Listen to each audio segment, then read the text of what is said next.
Hello. I'm so happy that you're joining me. Thank you so much for being here. My name is Stephanie Keiko Kong. I'm a public speaking coach, and welcome to the webinar. This is 7 Essential Steps to Confidently Sound Like You on Stage. Now, if you're joining me because you're on my email list, thank you so much. If you're joining me because you're seeing this on YouTube, amazing. Please leave me a comment so that I can say hi to you personally and welcome you into the wonderful world of what we're going to be doing here. Now, before we get started, a lot of live webinars, we know this, are really just extended sales pitches. This is not that. This is a video that I'm asking all of my private clients to watch to continue our work together. So please trust that for the next 40-ish minutes, I am going to be delivering the highest value I can possibly pack into these minutes at a foundational level. So we're not diving into specific voice considerations. We're going into 7 steps for setting a really strong foundation for sounding confident and authentic in a sustainable way on stage, any size stage, just about any application of this material. Okay, so whether you're delivering a webinar, delivering a TED Talk, speaking at an industry conference, delivering a presentation at your workplace, selling Girl Scout cookies, Thin Mints, by the way, in the freezer, this webinar is for you. All right, without further ado, let's just get into it, shall we? I'm using this binder as a flip chart to prove a point. I had a beautiful slide deck, and I was like, nope. This is what the inside of my brain looks like. This is what you get. Am I proving a point just to myself? Probably. The 7 steps: describe, acknowledge, record, narrate, define, expand, speak. We're going to go through each of those things one by one. I want you to know that this will be your visual aid, but I have my notes on my phone right here, and those will be seated right below my monitor. So that's why you'll see me looking down. Also, that's where my coffee lives.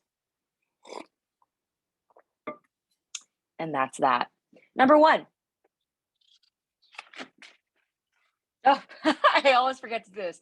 Hi, I'm Stephanie Keiko Kong, public speaking coach. I said that already. My website is ponyponytail.com. I think of that as my digital temple or my virtual office. Please come visit. I have lovely things to share with you there. On to the 7 essential steps. Number 1, describe. Describe what? Describe voice, specifically your voice, in purely physical terms. And if you don't know how to do that yet, I've got some strategies for you. Now, why do it? Why do that? The reason, oh, hello. Hello, my friend. Yay. Alrighty, I'm going to ensure my video is the number 1 video. Fantastic. Welcome, Jordan. Please stay camera off. Awesome, because we are recording. Yeah, but welcome. Thank you so much for being here. We're just getting into step numero uno. Here we go. Describe your voice or any voice in purely physical terms. Why? This eliminates the judgment or even the stigma commonly associated with particular sounds. This also removes subjective preference from the descriptive equation, and we get to start from as close to neutral as we can approach. For example, if your voice has been called too soft, by holding ourselves to a description in purely physical terms, we understand that there's no such thing as too soft. There is low volume. When we describe it like that, we can see low volume is appropriate in a lot of circumstances. High volume is not appropriate. So that gives us a little hook into the impact of this particular teaching point. Similarly, if your voice has been described as annoying, that's not a purely physical term. Something more on the physical side of description might be maybe you use a lot of nasal vowels, and nasal vowels can remind the listener of a whining tone. However, that doesn't mean that your tone is indeed whiny or that you are indeed whining. Just because our audience is reminded of something doesn't mean that that's the thing. I remind people of an armadillo because I'm cute and weird, and that doesn't make me one. Okay, so that's describe. How do we do this? 4 pillars of voice that I use because all 4 of these things can be measured on like a frequency scale or a decimeter. 4 pillars: volume, pitch, pace, and rhythm. So again, those 4 things: volume, pitch, pace, and rhythm. Volume is how loud or soft. Pitch is how high or low. Pace is how fast or slow. And rhythm is regular or irregular. All 4 of these things can move in a third direction that I call variance. For example, sometimes, let's not do volume because I am wearing microphones. Okay, let's do pitch. So for example, I could talk at a fairly low pitch and keep that pitch low the entire time. I could also talk at a fairly high pitch and keep that pitch fairly consistent the entire time. Another thing I could do is change my pitch from really high to really quite low and go up and down, representing high variance or a lot of variance within that pillar of voice. This has a number of applications, but what I want you to know now is that this removes the judgment, the value judgment that we ascribe ourselves or that we have had ascribed to voice sounds. Yeah. Instead of, oh, let's use music for an example. That's a slow song. An analogy would be that song is boring. Yeah, no, it's not boring. It's just slow. Yeah. And slow songs have wonderful applications. Moving right along to a tip for describe. At first, it's often easier to analyze someone else's voice rather than starting with your own. So if you take like iconic voices that we're all quite familiar with, Sarah Silverman comes to mind for me. Morgan Harper Nichols also comes to mind for me. Very different voices. Colin Bladell of one of my favorite astrology accounts on Instagram, Queer Cosmos, has a distinctive voice. And try to describe those voices in these terms and see what you come up with. Moving on. That's a lot of content right there. This is a whole masterclass into itself. Please let me know if you have questions in the comments or chat. Step number 2, acknowledge. Acknowledge what? Acknowledge the many voices that you have inside you right now. These voices come out at different times. For example, when you're feeling stressed or pressed, that's a different voice. When you're feeling anxious or nervous, that's a different voice. When you're feeling aroused, in any senses of the word, your voice sounds different or is different. In addition, your voice is different when you're speaking to different people or speaking in different circumstances. And how we feel about those circumstances or who we are in those circumstances may be revealed on our voices. In fact, in my client work and in my extensive touring experience, I find that our voices are often a leading indicator of our inner states, even before we become consciously aware of them. That is, my voice might reveal that I feel nervous before I consciously register that I'm nervous. Yeah. Code switching, my code switching siblings, you feel me? We contain multitudes.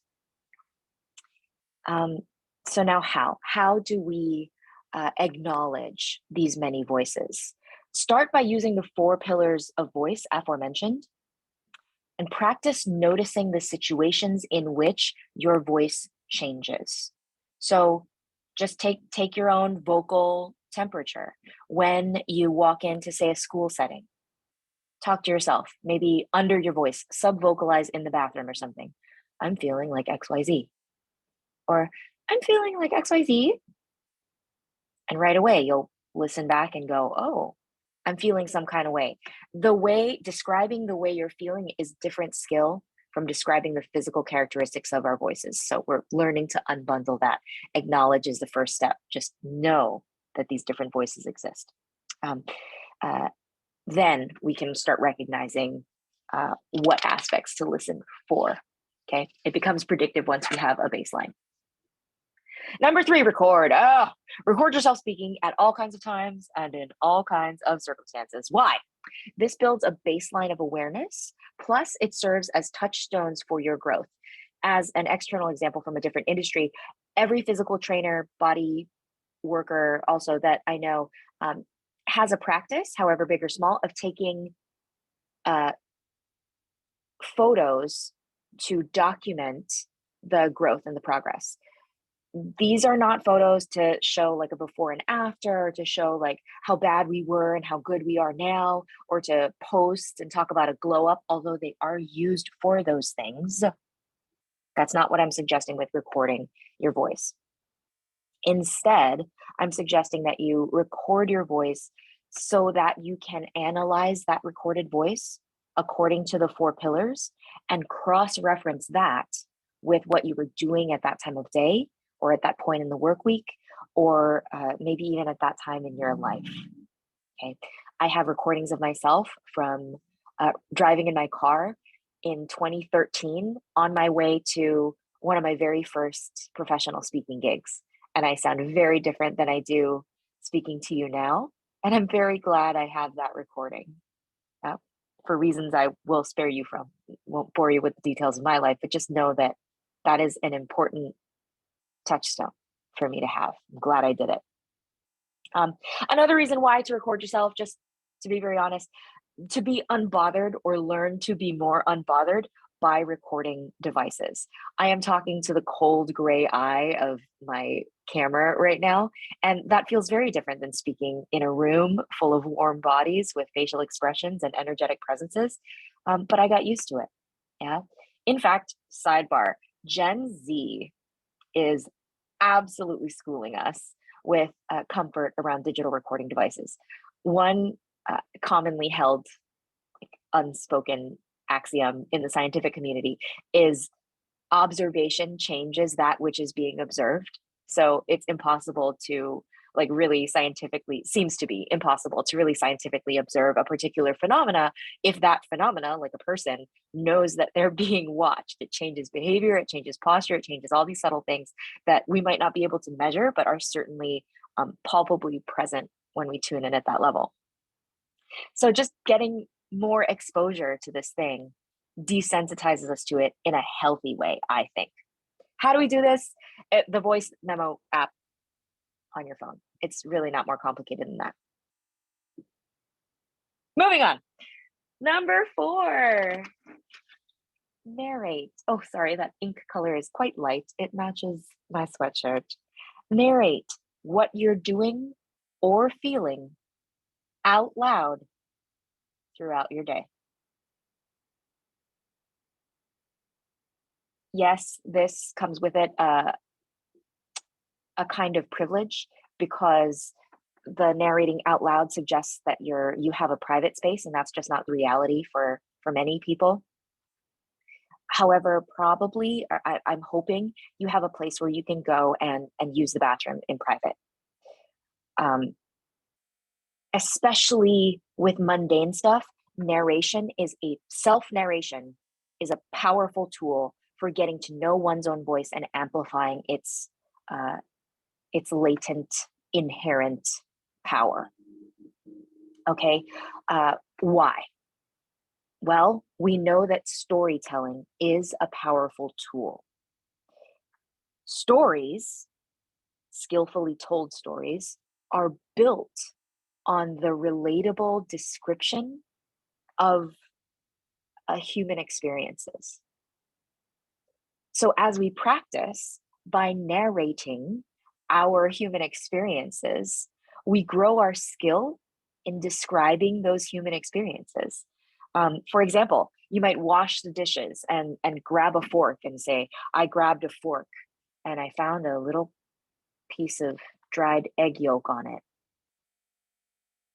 And I'm feeling grossed out. And now it's scrubbing time.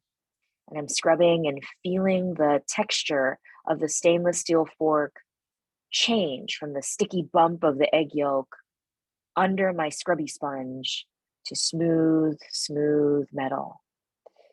And this is an oddly satisfying feeling. And that reminds me of, did you just fill in the blank? Did you just have an idea about something?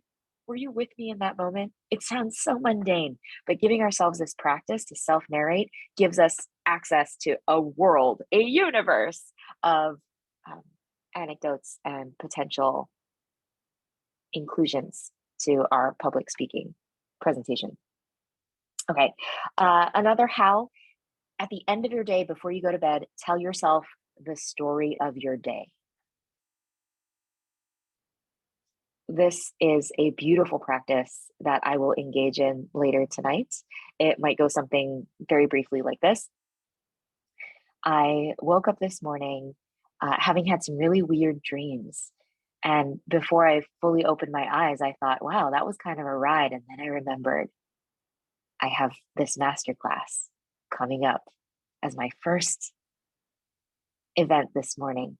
And I am so excited. I am bordering on anxious.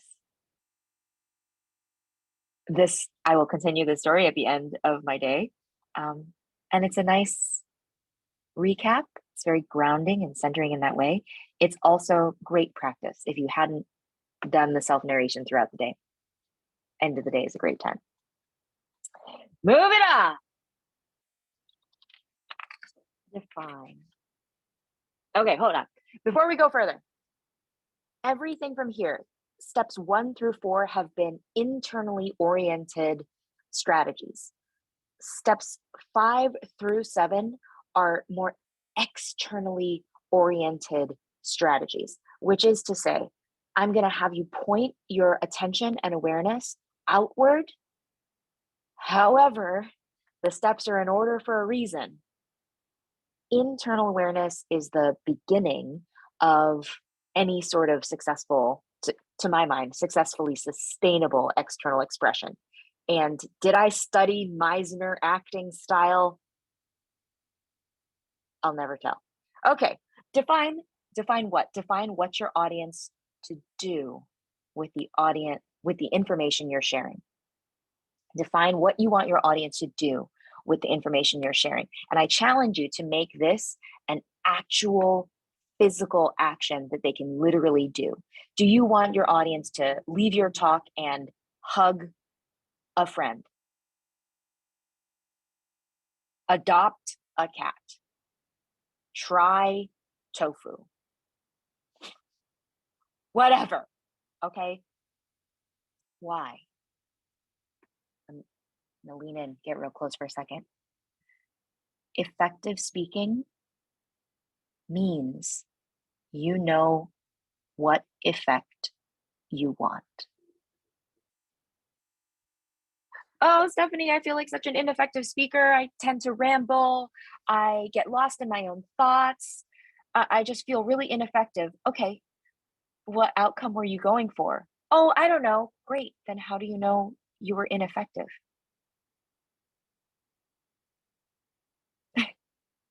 And before you use that teaching point to go, oh, see, I knew it. I'm super ineffective. Self-flagellation, beating yourself up. No. That just means your speaking has been effective in ways that you're not tracking. I might be speaking to you right now. I have no explicit objective to entertain you, but I guarantee you've laughed at some point.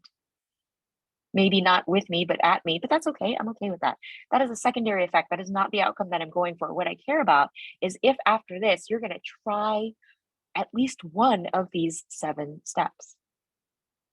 So I'm orienting everything in my presentation to help make that happen. I'm considering the outcome that I want and making that the criteria for what I say and how I say it. A little tip, if you combine this define practice with self-narrating, you might actually figure out what effect you want from speaking to yourself as you're speaking. Okay, you might figure out what you're actually doing or feeling as you narrate it. For example, I might, going back one slide, I said slide, one piece of paper. If I narrate and say, I really don't know what I'm doing right now, I have no idea what I'm doing. I feel really lost and confused and kind of overwhelmed, frankly. And what I would really like to feel is centered and focused, and that I know what my next steps are. So I guess I could make a list and see what's on my mind and then read that list back to me out loud because I'm a speaking coach, and see when my voice changes. Yeah, acknowledge that I have many voices and describe those voices in physical terms so that I remove the judgment. Um, and then I'll get closer to knowing what I'm thinking and how I'm feeling and what to do. Was that an integration point? Yes. Number 6, let's move on.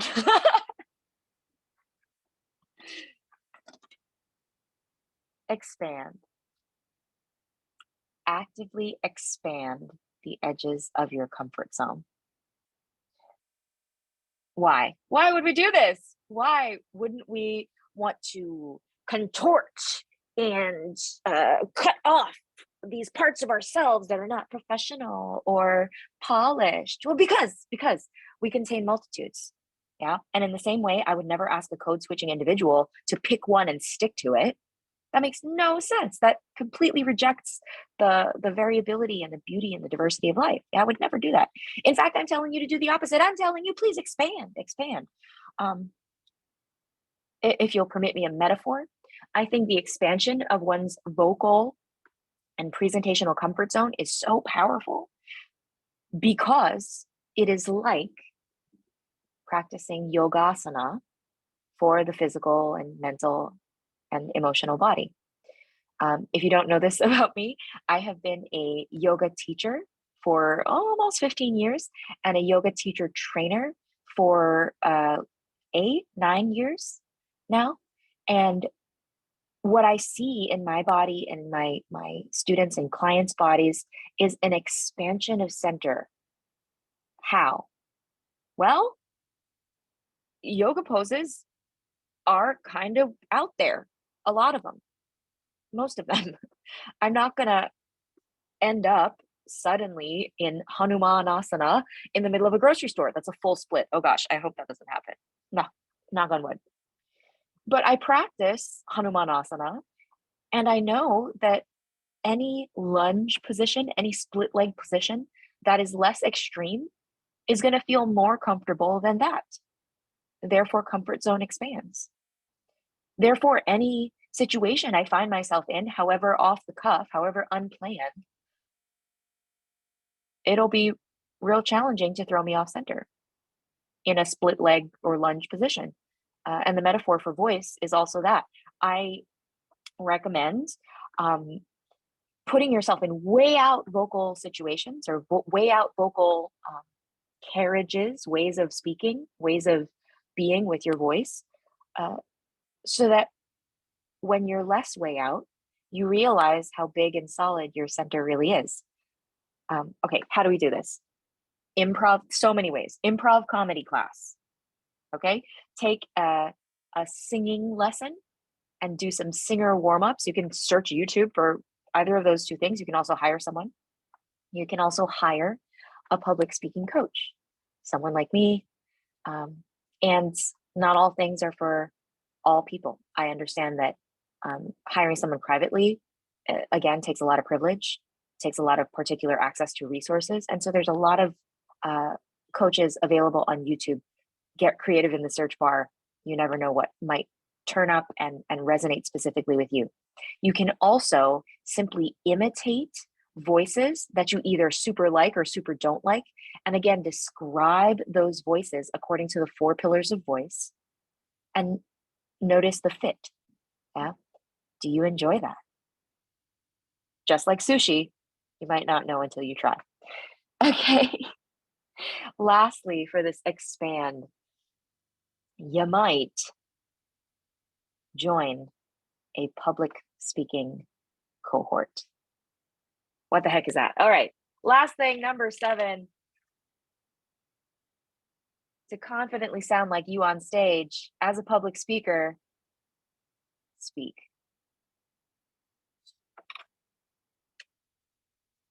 On stage.